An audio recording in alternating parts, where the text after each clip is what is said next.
We staan hier aan Villa de Nil, een modernistische woning ontworpen door Emile de Nil.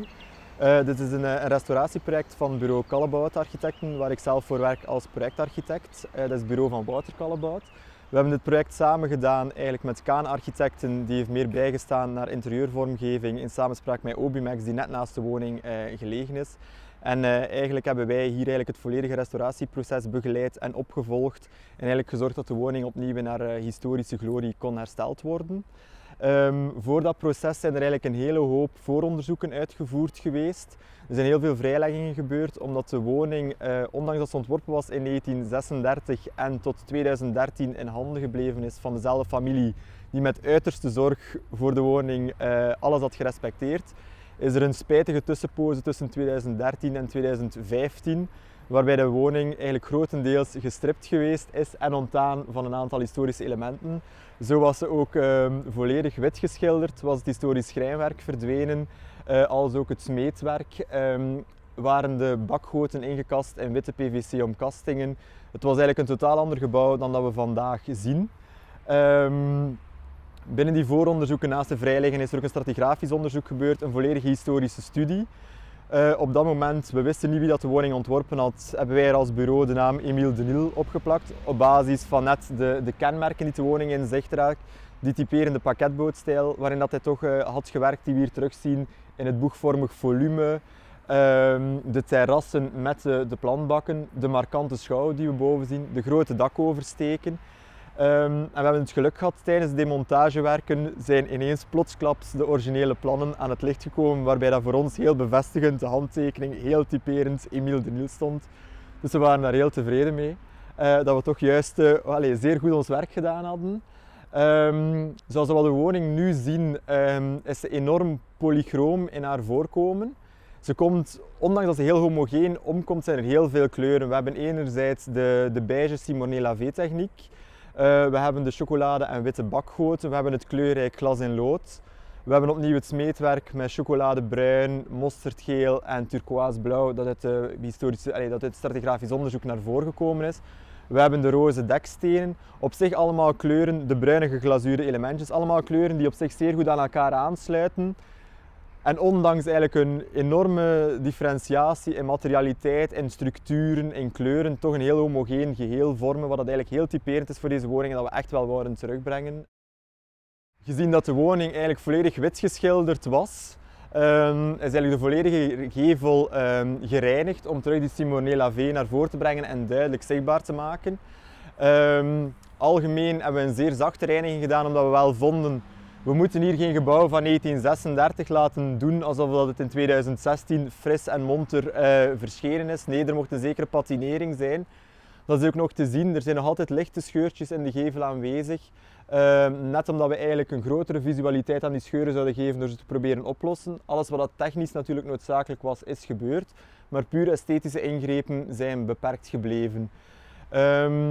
We zien er ook een deel reconstructie van het schrijnwerk. Dus net op basis van die historische plannen hebben we eigenlijk het historisch schrijnwerk kunnen vervolledigen.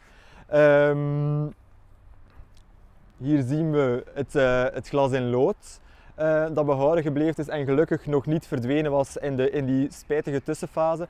Smeedwerk was wel behouden geweest, opnieuw de kleurstelling heel typerend. En eigenlijk hier mooi het contrast tussen geglazuurde elementen, smeedwerk, het schrijnwerk met glas in lood, de markante dakoversteek en het gepleisterd geveloppervlak.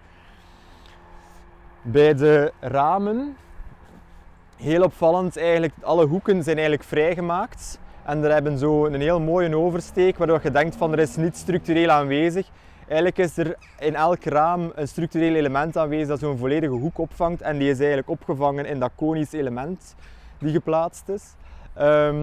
Bij het glas opnieuw, om net het historisch uitzicht te behouden, naast de kleurstelling ook historisch glasgebruik met een wemelend oppervlak, net zoals dat we zien bij een historische woning, dat we daar niet zomaar eigenlijk een vlak uitzicht en spiegelend oppervlak leren, maar dat we toch echt dat leven creëren. Opvallend bij de woning is ook, ze is gebouwd als vakantiewoning, er zijn niet altijd de meest dure materialen gebruikt en omdat we hier eigenlijk met een heel speciale constructie zitten, als je naar de woning in de gevel kijkt, zie je dat het bovenste verdiep eigenlijk teruggetrokken is ten opzichte van de bestaande façade. En eigenlijk zit elk hoekdraagpunt van de eerste verdieping zit eigenlijk net in het middenveld van een plafond in de ruimte eronder, wat dan niet de meest eenvoudige draagconstructie is. Dus er zit eigenlijk een gigantisch betonnen balkensysteem die eerste verdieping ondersteunt. En net om die eerste verdieping niet nog extra gewicht te geven, zien we hier eigenlijk al een combinatie van eigenlijk een massiefbouw op het gelijkvloers met eigenlijk een houtskeletbouw op de eerste verdieping. Die is opnieuw geïsoleerd van binnenuit, zodat we echt mooi het relief omheen de ramen konden behouden. We zitten daar opnieuw met eigenlijk een rond lijstje dat terug refereert naar die paketbootstijl, een afdeklatje. En daar hebben we ook geluk gehad dat we, doordat er een aantal renovatiewerken waren uitgevoerd, alles was verdwenen, maar in eigenlijk de restanten van het dak zaten nog een aantal kleine geprofileerde blokjes behouden.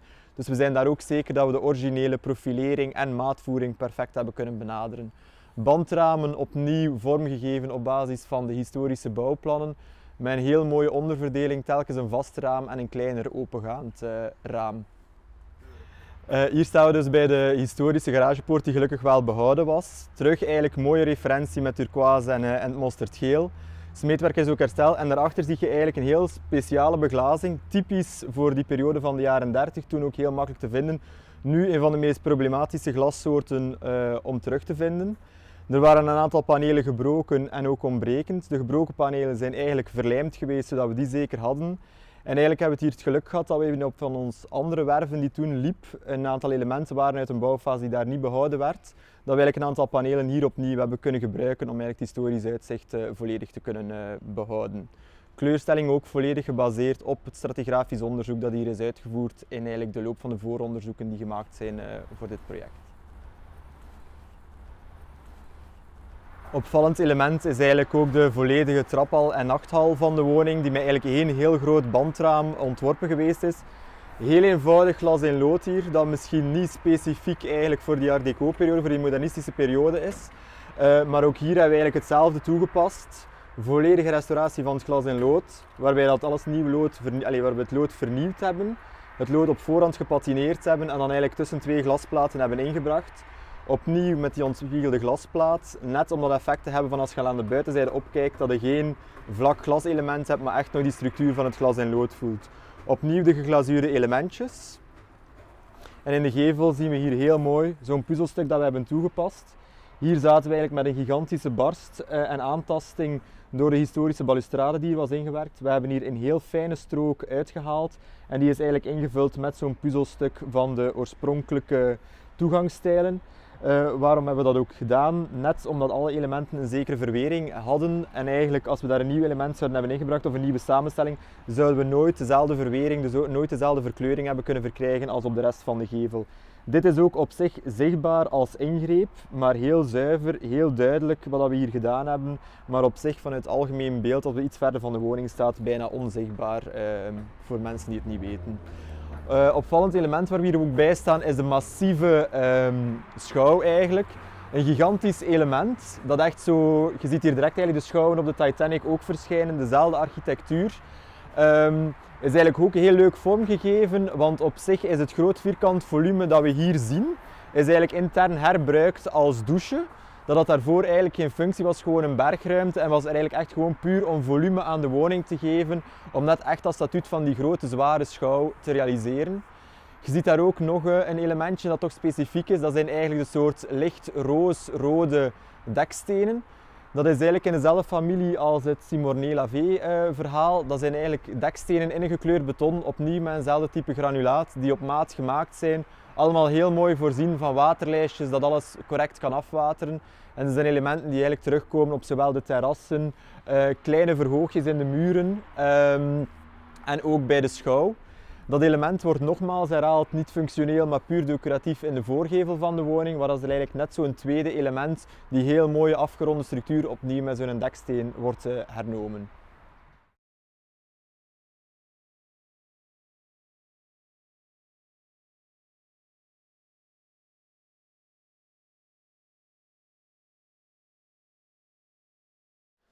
We staan hier momenteel in de historische leefruimte. Een heel mooie ruimte, heel licht, omdat we net in die boeg van de woning zitten. Zeer specifieke elementen hier zijn eigenlijk het mooie getrapte plafond. Dat is een element dat we teruggevonden hebben, zat onder een vals plafond weggewerkt. Bij de demontagewerken hebben we een heel beperkte strook teruggevonden, is tot in het detail ingemeten geweest, verhoudingen correct gezet en eigenlijk opnieuw gereconstrueerd naar historisch model.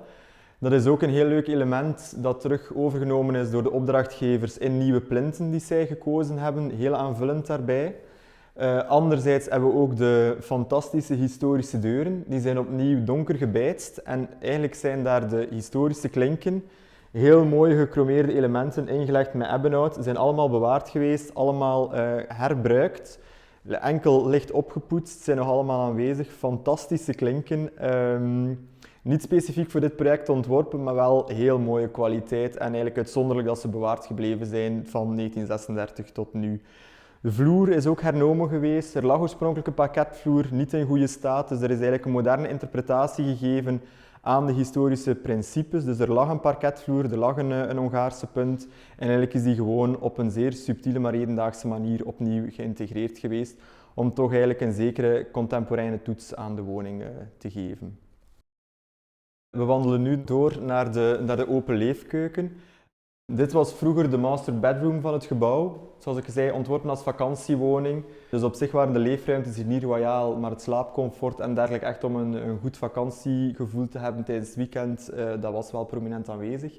Heel mooi element hier zijn eigenlijk de afgeronde plafonds. Die zijn eigenlijk gekoppeld aan de grote dakoversteken die we aan de buitenzijde hebben en om eigenlijk niet te vervallen in een soort heel hoekig gegeven. Zijn die eigenlijk rond uitgewerkt en die worden nu extra geprononceerd eigenlijk door de uitlichting. In de keuken hier opnieuw het geometrisch glas en lood, waarbij dat we eigenlijk de herneming van de kleuren zien, dus het mosterdgeel, het turquoise en het chocoladebruin, dat refereert naar het smeedwerk aan de buitenzijde.